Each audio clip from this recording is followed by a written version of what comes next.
नमस्कार दोस्तों भारत में चीते आ चुके हैं। जी हाँ, उनका स्वागत हो चुका है। अच्छा, पहले मैं आपको ये बता दूं कि भारत में चीते आए क्यों। एक विदेशी कंपनी जो भारत में कोल्ड ड्रिंक बनाती है और भारत से करोड़ों अरबों खरबों रुपए कमाकर अपने देश ले जाती है। जी हाँ, उस कोल्ड ड्रिंक ने एक विज्ञापन बनाया जिसमें उसने मॉडलिंग करवाई एक चीते से। उस चीते ने उस विज्ञापन में एक्टिंग भी की, मॉडलिंग भी की। आपने उस कोल्ड ड्रिंक का विज्ञापन देखा भी होगा, चीता भी पीता है, देखा है ना? याद आ गई शायद आपको। तो एक तो विदेशी कंपनी भारत में कोल्ड ड्रिंक बना के पैसा ले जा रही, ऊपर से जो चीते ने उस विज्ञापन में काम किया, उस कोल्ड ड्रिंक के विज्ञापन में, वो पैसा भी कमा के चीता अपने देश ले गया। तो हमारी सरकार को लगा क्यों ना अब की बार अगर किसी कोल्ड ड्रिंक का विज्ञापन बने तो वो हमारे देश का चीता करे, जो हमारे देश में पैदा हुआ हो, जिससे जो पैसा वो कमाएगा अपनी एक्टिंग और मॉडलिंग से, वो पैसा देश के काम आएगा। इसलिए हमारी सरकार करोड़ों रुपए खर्च करके विदेश गई और विदेश से चीते ले आई, क्योंकि हमारे देश में तो 75 साल से चीते हैं ही नहीं। पहले मैं आपको ये बता दूं कि 75 साल पहले चीते थे, मगर ख़त्म कैसे हो गए?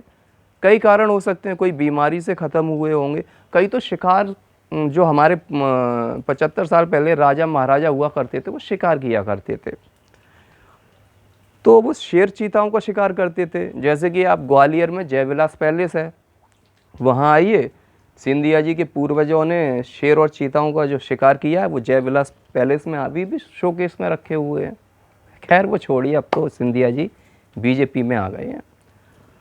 तो जो चीते विदेश से लाए गए हैं वो 8 चीते हैं, जिसमें 5 मादा हैं, 3 नर हैं।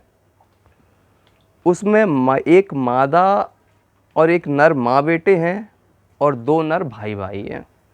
तो कुछ बुद्धिजीवी लोग ये बोलने लगे कि भाई कैसे मालूम पड़ा कि आधार कार्ड देखा है? ये वही आधार कार्ड की बात करने लगे जो मनमोहन सरकार लाना चाह रही थी, मगर बीजेपी के लोगों ने इसका विरोध किया। वो तो ठीक है, लेकिन बीजेपी सरकार बनने के बाद सबसे पहले उन्होंने आधार कार्ड को ही लाए और लोगों ने आधार कार्ड के फ़ायदे भी देखे। खैर जो भी ये मसला रहा हो, हम चीते पे आ जाते हैं। अब जो चीते आए हैं उनसे रोज़गार कैसे बढ़ेगा? तो रोज़गार ऐसे बढ़ेगा कि श्योपुर के जंगलों में उनको छोड़ा गया है, तो जो विदेशी लोग आएंगे डिस्ट्रिक्ट श्योपुर में देखने उन चीतों को, तो उन विदेशियों को अंग्रेज़ी की आवश्यकता पड़ेगी, क्योंकि देसी के तो बहुत खुले हैं, अंग्रेज़ी के बहुत कम हैं। तो अंग्रेज़ी के खोलने पड़ेंगे, तो व्यापार तो बढ़ेगा ना। दूसरा, अंग्रेज़ी बोलने वाले भी चाहिए होंगे, तो अंग्रेज़ी गाइड की ज़रूरत पड़ेगी। इसलिए प्राइवेट स्कूल खोले जाएंगे अंग्रेज़ी सिखाने के लिए, क्योंकि सरकारी स्कूल तो भगवान भरोसे हैं। तो जब प्राइवेट स्कूल खुलेंगे तो रोज़गार और भी बढ़ेगा, उनमें प्राइवेट टीचर पढ़ाएंगे, सरकारी वैकेंसी तो निकल नहीं रही है। अब हम और आगे क्या जाएं, बस सोच रहे हैं यहीं से विदा ले जाएं। तो विदा लेता हूँ आज के लिए, कल फिर मिलूँगा आपसे और कल बात करूँगा लंपी वायरस को लेके।